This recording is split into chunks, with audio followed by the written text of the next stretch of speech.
Welcome everyone to the Society of Thoracic Surgeons, our General Thoracic Surgery Database User Group call for today, Wednesday, May 26th. Thank you everyone for joining us today.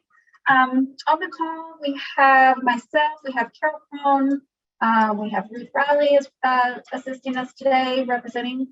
We also have from our IQVIA team, we have Jean, Joe, and Melanie, and we also have Jane Hunt from the STS on as well. So thanks everyone for joining me on the call today. Just a reminder, if you do have any questions, please submit your questions via the Q&A function. Again, please submit those via the Q&A, not the chat. So let's see here, moving on. In terms of the agenda, I will just cover our STS updates, and then I'll turn things over to our IQVIA team for their updates and presentation. And then at the end, we'll turn everything over to you all for user feedback. If you have any questions, again, please enter those into the Q&A. If you have any questions related to support, if you have a ticket out there, if you could please include your ticket number in your question. That way, Jean and her team can look into that while we're working through the questions. That would be greatly appreciated. All right, STS updates. Let's go ahead and get started. For the spring and fall 2020 harvest analysis, the spring 2020 report results will be available to you all June 1st. So IQVIA will be rolling out that information and uploading that this weekend. So again, those reports will be available June 1st. Announcement when those reports are available will be posted within the IQVIA notification tab. So again, please be sure to check your IQVIA notifications. Also, as we had mentioned earlier, the fall 2020 harvest analysis will shortly follow the spring 2020 data. That 2020 fall data is currently being uploaded into the reporting dashboards, and we are expecting that data to be delivered and available to you all the following week, beginning June 7th. So again, that expected delivery date for the fall 2020 data is June 7th, as long as everything continues to go according to plan and we don't have any issues, nothing comes up while you all are reviewing that spring 2020 data. We do not expect anything. So again, just mark your calendars for June 1st for the spring 2020 release, and then June 7th for the fall 2020. Spring 2021 harvest, again, as you all are aware, we have not set that harvest close date. That is still to be determined. Again, the task force and STS wanted to allow data managers the opportunity to review that 2020 data. And once you all have the chance to review that 2020 data and provide feedback to us and to IQVIA. Once we review that feedback and discuss internally, we will be setting that harvest close date for spring 2021. And again, just please know that you all will have ample notification time. You will have ample time to clean up any data, get data resubmitted prior to that harvest close date. So don't worry about, we won't give you, it won't be like a week turnaround. You will have ample time to review the data, clean it up, resubmit as needed, and we'll get that harvest close date established for you. 2021 audit, as you all are aware, the audit is underway. If you do have any questions regarding your audit, please again reach out to CRS directly, and they would be able to assist. Version 5.21 update, again, your live is July 1. As I mentioned on our last call, the webinar, our third webinars were completed and they are recorded and posted out on the STS webinars page if you would like to go back and review those. The 5.21 data collection form, the near draft version, is posted on the STS website. I will be posting the final version next month, and that will be posted a few weeks out prior to the go live, the July 1 go live date. So again, that draft will be posted a few weeks prior to that go live date. Training manual development continues. I would like to give a shout out to Carol Crone, Katie Lothrop, Melissa Clark, Katie Finley, and for all of the core group team for your hard work on getting this training manual created. They put in countless hours into revamping this, the training manual formatting, getting definitions in there. So again, just a special shout out to that group for working extremely hard and putting in a lot of hours to get that training manual ready for you all. Also, in regards to 5.21, vendor certification is underway. So if you have any questions about whether your vendor is in the process of getting certified, please again reach out to your vendor directly, and they will be able to let you know where they are in the vendor certification process.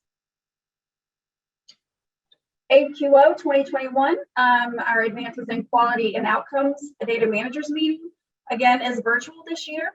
The dates for AQO are October 12th through the 15th. The general thoracic session will be held on Wednesday, October the 13th. And as you are aware, abstracts are now being accepted.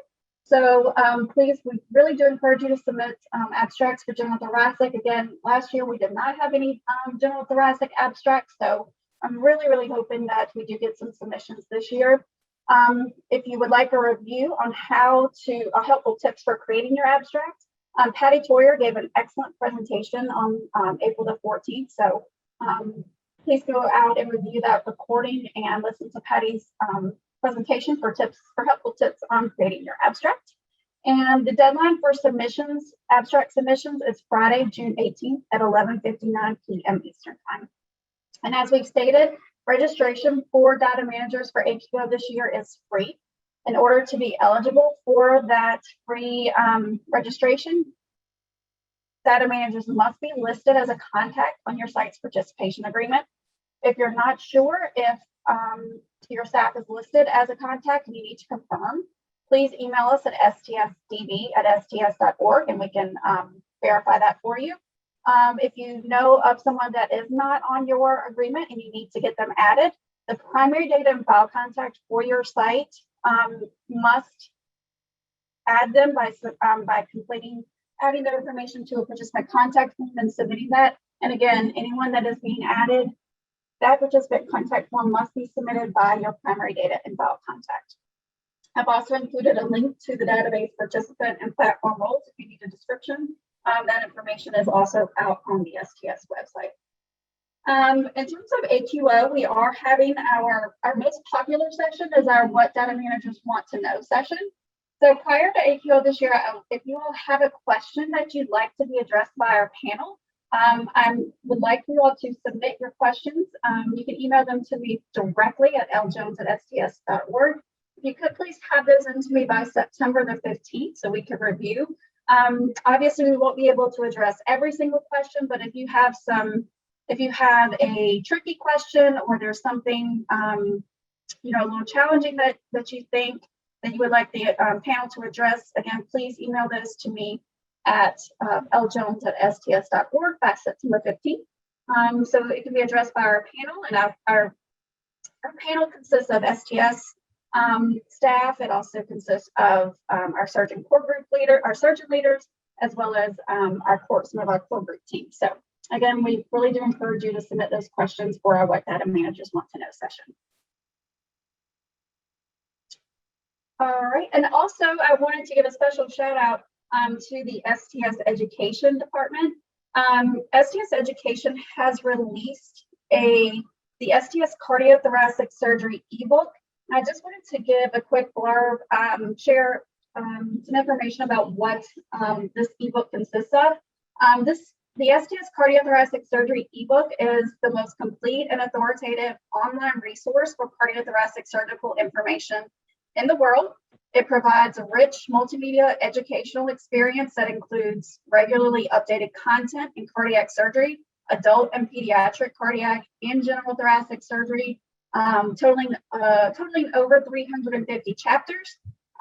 The ebook also includes over 780 hand-drawn, high-quality medical illustrations and over 25,000 evidence-based references. Also includes photographs, tables, and relevant surgical videos, accessible obviously 24/7 via web, and also there is a mobile app available. So I do encourage you all to reach out and learn more about the ebook at sts.org/ebook. If you have any questions, again, reach out to us via that website. There are also institutional pricing available as well as individual pricing. And again, there is pricing for both STS members and non-members. So I really do encourage you all to check this out. I've been looking through it as an absolutely phenomenal resource. So I would hope you would share that information with your institution and look into this, the STS book. That is all that I have for now in terms of our STS updates. I'll turn things over to Joe and Melanie for our IQVIA update. Great, thanks, Leanne. Good afternoon, everyone. Just have a couple things to discuss today. This one known issue, STS 6270, the date of last follow-up and mortality status at last follow-up variables are appearing on the missing variable report for cases where the demographics form version is 2.2, which is prior to when those variables started to be collected. So we are working on updating that so that no longer gets flagged as missing for you. All right, next slide. And we do have a release update. The risk-adjusted and benchmark reports will be available this coming Tuesday, June 1st. That report will provide harvest results for spring 2020. The report is interactive and will provide analytic insights to the risk-adjusted and benchmark data for each harvest reporting period. Certain sections of that report will provide patient drill down insights and allow you to review specific patient populations. And we do have Melanie, I believe, giving a demonstration of that in the next section. All right, next slide. And that was it for me. Just a reminder that if you have submitted a ticket for something that is currently under review and you'd like an update, feel free to reach out to our team. We are investigating any reported issues, even if we didn't discuss them here. So please rest assured that we are looking into those for you. All right, and I will turn things over to Melanie. Thanks so much, Jeff. All right, Mel, I think I have to stop share, so I'm going to go ahead and do that, and I think you are good to go. All right, thank you, and thank you, Joe. All right, let's do share. All right, and you should be seeing the platform, and I'm on the operational reports. Is that what you're seeing? And hopefully not my email. Yes, ma'am, you're good, Mel. 5,000 items. You're good. All right. Okay. Hello, everyone. We are so excited to make this report available. We've done walkthroughs in the past, but we wanted to give a refresher and also make sure that you all are prepared once Tuesday hits, that you're able to, of course, go in and review this new report. But before I jump into the report, I do want to thank all of the beta testers that participated in the review that was conducted. We got a lot of feedback and we really appreciate just the time and effort that they took to at least provide the insight and also just suggestions and enhancements. So just wanted to also express that. So once you navigate to the operational reports menu, you will see that there is a new option available. And also one other thing that I wanted to state, I am not in the production environment at the moment. This is a test environment that I'm in. So basically this is simulated. So everything at this point that you're seeing is based on a data set within a test environment. So just wanted to let you all know that. So the new entry is going to be listed as the GTSD risk adjusted dashboard report. And once you select that, and I queued up some of the reports already, so we can just click right through. So once you select that hyperlink, you're going to be navigated to the report period parameters page. And here is where you will see the available harvest. And the initial harvest that you will see is going to be the date range of January 1st, 2017 through December 31st, 2019. So once you select that, you would select apply parameters and the report will generate. Once the report is available, you will be navigated to the home page, and here you will see different sections of the report with subcategories underneath each section. So you'll see there's lung cancer, esophageal cancer, other reports, benchmark reports, and down at the bottom you have legacy reports, which basically is a continuation of the benchmark reports, but those were categorized underneath legacy reports. So we'll take a look at a couple of these reports so that you understand the navigation that's available within the report. We will have an overview document that will be posted to the library so that you're able to use that as reference. And also there will be a companion overview that basically had the same front matter that you had available in your historical reports.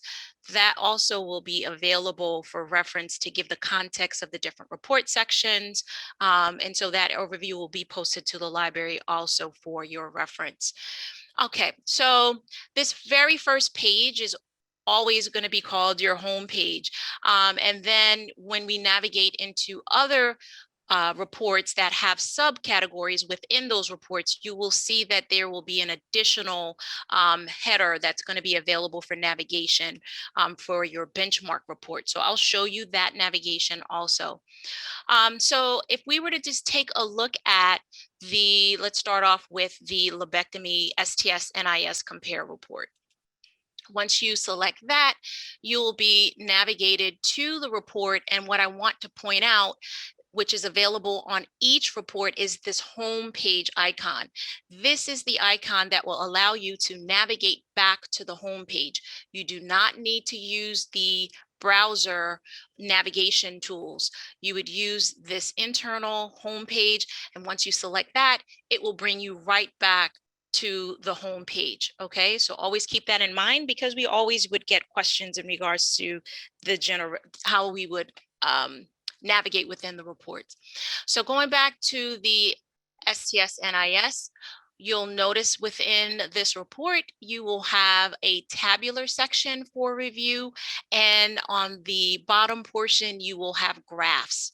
Okay, and so the top portion will correlate to the graph associated at the bottom. You'll notice that the discharge mortality, for example, has a discharge mortality graph, and that is an item that you're able to review. And you'll see that there is a slider at the very bottom. I'm just pointing to it here. You'll see that there is a circle that you can actually grab, and you can zoom in on the specific area where the plots are located. And so that navigation is available with all of the graphs that are throughout the reports. So just wanted to show that you could, of course, again, use the navigation tools down at the bottom to zoom in to the specific item. So as we go through the different reports, you'll see you'll have the same functionality, and I'll just repeat the same thing so that you can see that action. So let's go back to the home page, and let's take a look at the composite rating. And here again, you'll have the top section, which will be your tabular section. And at the bottom, if you scroll down, you will have the associated graph. And again, you will have the ability to do the zoom within that section on those graphs.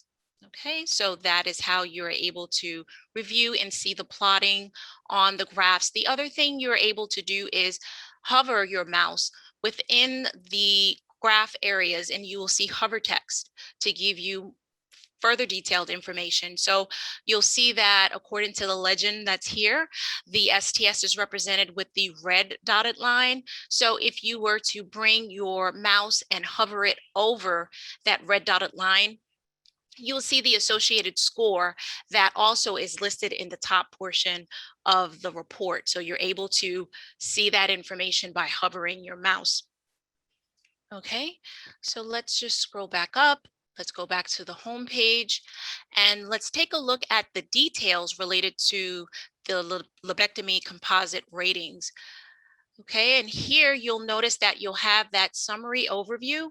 And here you'll also see that there is a highlight or shading of blue, hyperlink blue. And this is to indicate that you are able to select that actual cell, and you will be able to drill down into those results. Okay, so as soon as you were to select that actual cell, you will see the results down here at the bottom. Okay, so any one of the items that has an actual value result, you will see that information down below. The other thing that I wanted to point out is that you are able to, if required, you're able to export that list. So if you have a list that you want to dig in further and you want to pull that into Excel, you do have the ability to do that by right-clicking on the actual the report section, and you will get the menu options down below. And here you have an option where you can export, and usually you have the options to export to table, export table without formatting, and here, and usually for that capability, if you're using possibly a program that's outside of Microsoft Excel, you're able to use this functionality to do that. If you use this and you have Excel, it still will generate in Microsoft Excel, but you do have a specific option within the menu that will allow you to export to Excel. So just wanted you to see that capability. Okay, so let's go back to the home page. And similar reports are available underneath esophageal cancer. So if we were to take a look at, again, the details, we would still have, again, the results where you're able to do the drill down and you're able to get that information in regards to these listed quality items. Okay. Moving on over to other reports, you have the missing data, number of operations and mortality, primary procedure, operative mortality. So taking a look at the missing data, this is a snapshot in time. So of course, within the operational reports menu, we have the missing variable report that of course is available. And that is more of a transactional report. So that is going to give you the real-time results of what is currently missing. This report is going to give you the missing for the required fields for that harvest time period. And here you are able to select a line item that has results, and you will be able to see the list of those actual cases that had that required field as missing. So you're able to see that level of detail of what was missing during that time frame. Okay. Hey, Melanie, I just have a quick question. This is Carol. I have a quick question on this report. Yeah. This is I think a static report that populates after the harvest closes with the data that's in the warehouse at the time of harvest close, and it'll show the missingness for that time period. Correct. What if the site goes in then and updates the record so those fields are no longer missing? I understand this report will not update with that because it's static to the harvest close, but what happens with that drill down capability and if they've already fixed that chart? So this would stay as is. So that information does not update that report. So if they were to go into that record that's been identified as missing during this time frame, it would not go back and update the historical results for this report.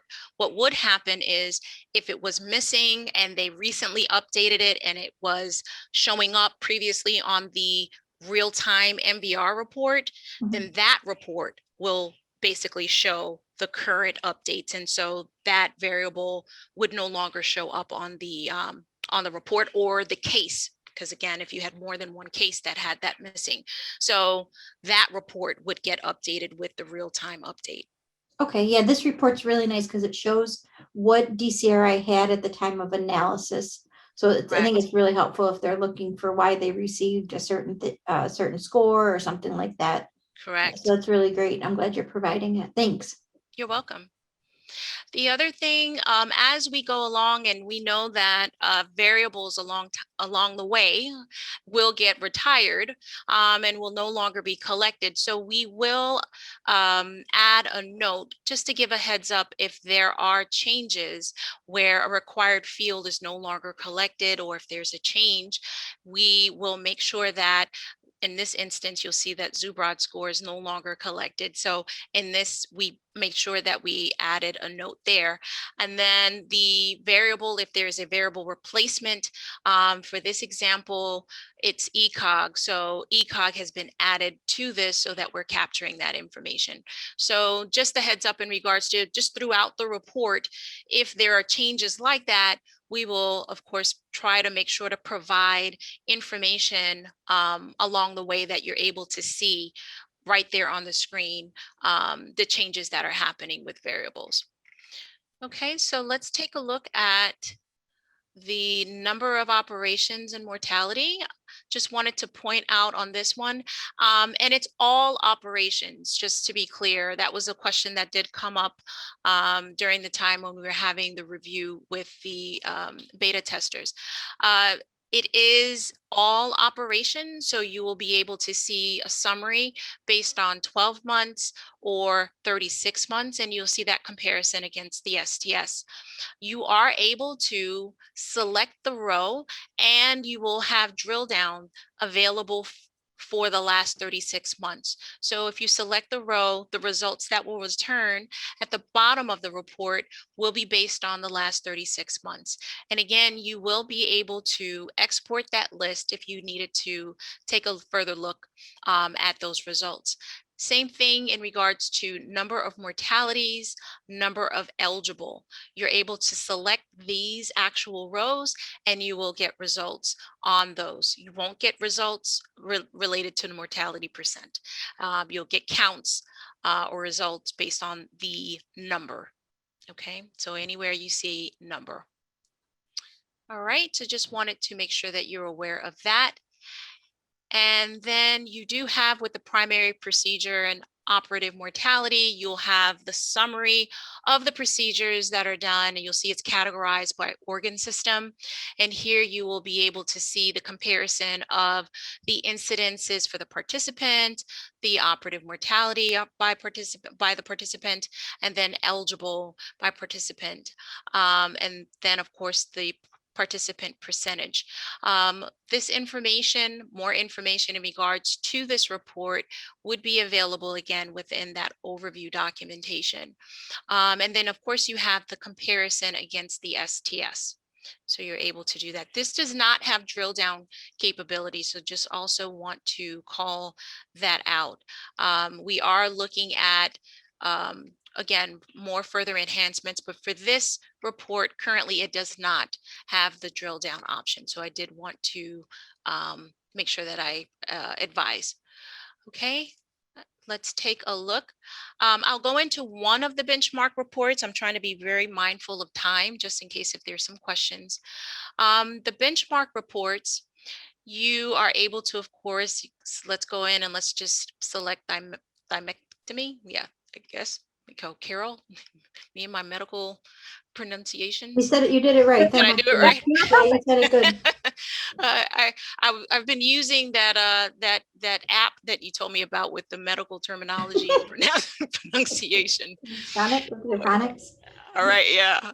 So let's take a look at, so you'll see it looks a little bit different here. This is what I wanted to point out. It looks a little bit different compared to when we were going into the other reports.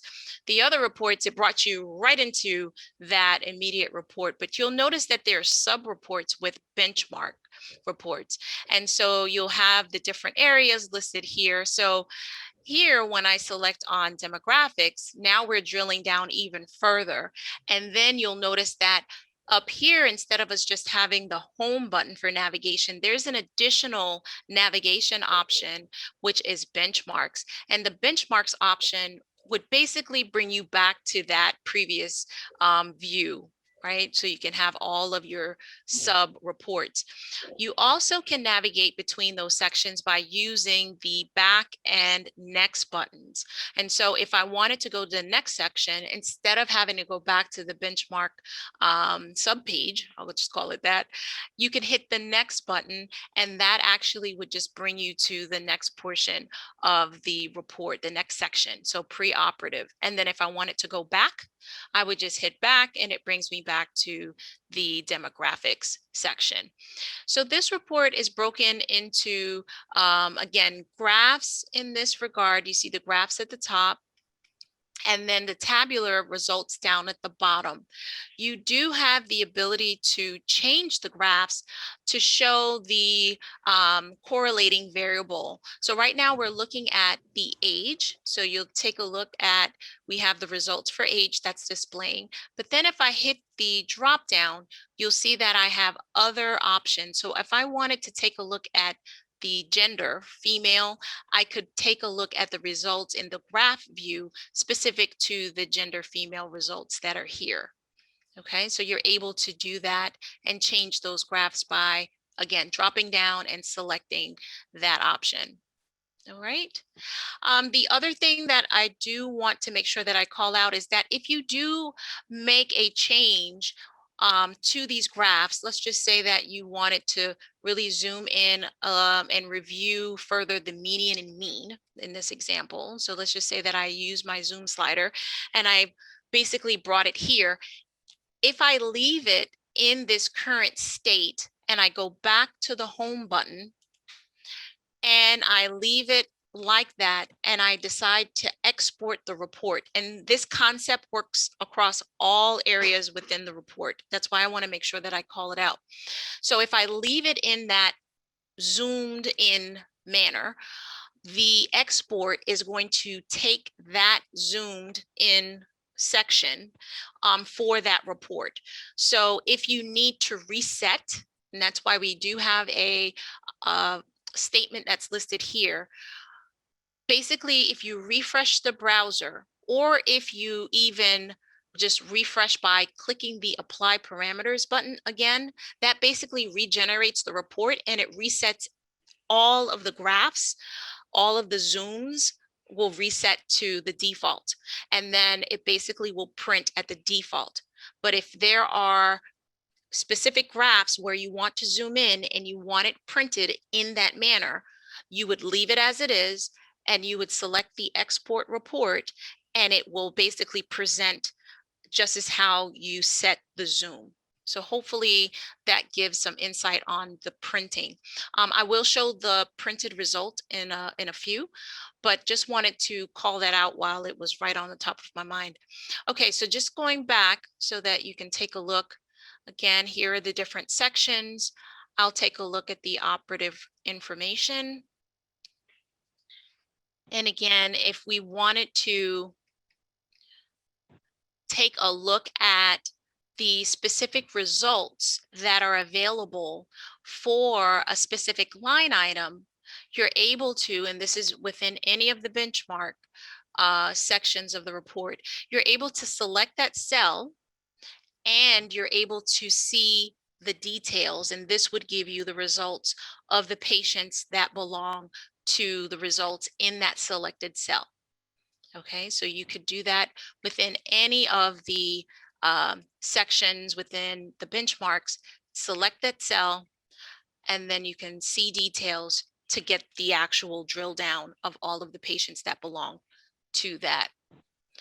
Okay, so let's go ahead and go back to the home page.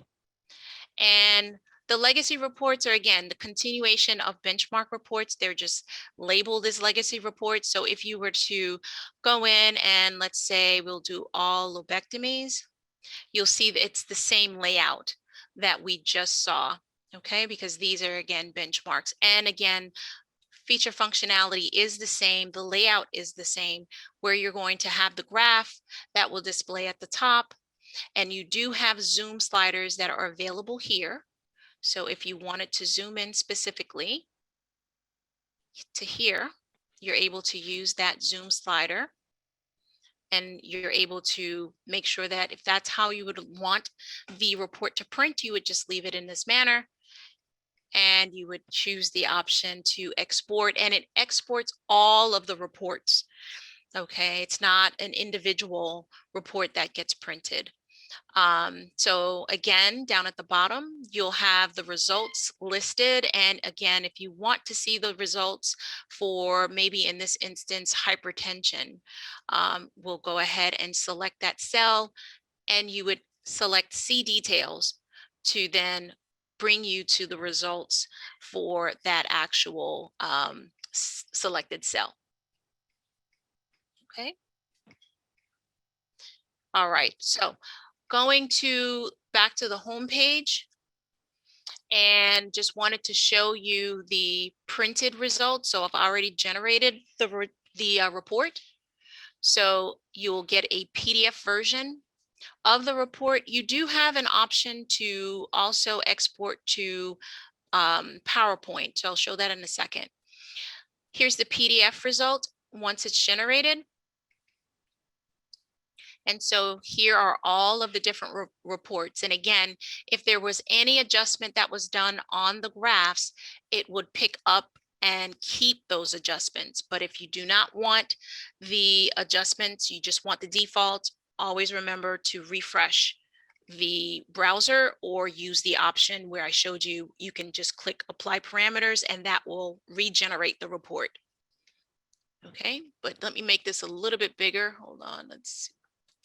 So you can see. And just a heads up also that if you do select the cell, if it was selected and you left and went back to the home page, it will print the results of the selected cell.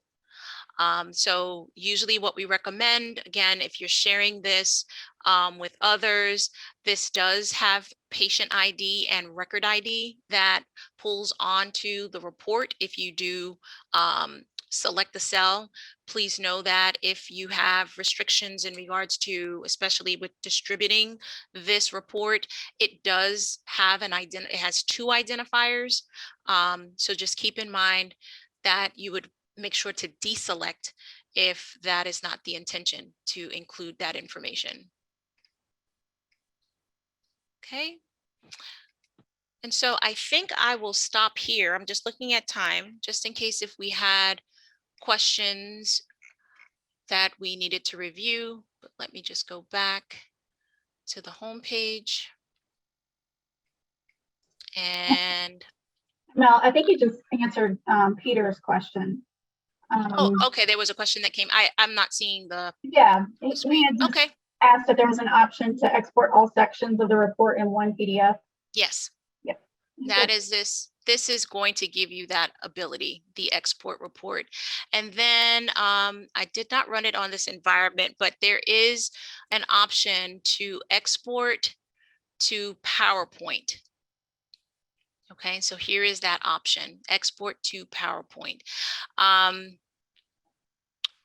But yep, just so everyone is aware, the frequent export is using, of course, this option, and it exports all of the report sections.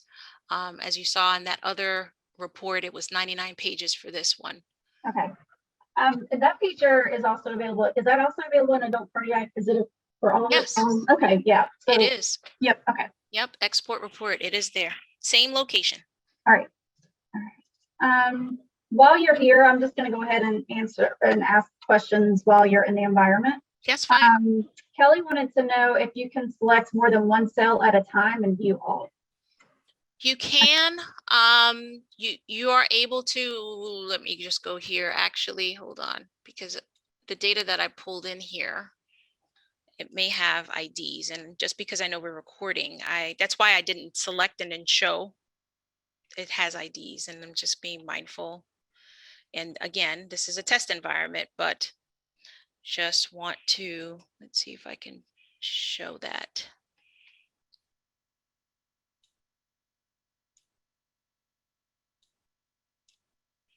One second, I just moved it over to my other desktop.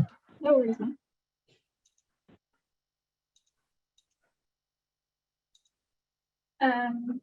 While you're doing that, I'm going to go ahead and answer Dr. Tam's question. The status of the 2020 data submission.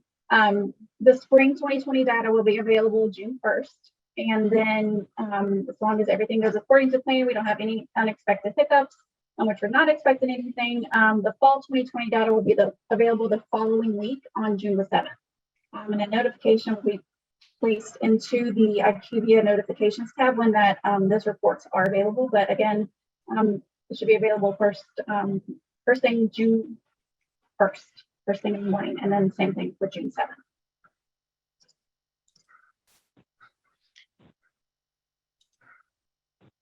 So within the I just tried the quality Mm-hmm. ratings. It does not allow you to do multiple select. It's single.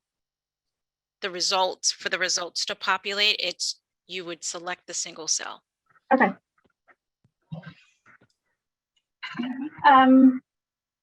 So Dr. Chairman, want to know what will the 2021 harvest resume after that? Where you can go ahead and submit data for the 2021 harvest. The spring 2021 harvest is underway, and we, do encourage everyone to continue to submit data. We haven't set that harvest close date for the spring 2021 harvest yet. We wanted to give everyone the opportunity to review that 2020 data prior to setting that close date. So again, we do encourage you to continue to submit that 2021 data. And we will establish a close date once everyone's had the opportunity to review that data and we are able to get feedback from the sites. Okay. Let me share one other thing, but within the benchmark reports, you can do multiple select. So do you see how I have gender, race documented, and Caucasian currently highlighted here? These are selected. It will give you the results for that when you select see details. Okay, so within the benchmark reports, you are able to do multiple select. Thank you, Mel. Let's see. Maggie has her hand raised. Maggie, I'm going to unmute you. So if you have a question, just make sure your microphone's enabled. You should be good to go if you have a question. Looks like you're still muted. I don't know if you hit the raise hand by mistake.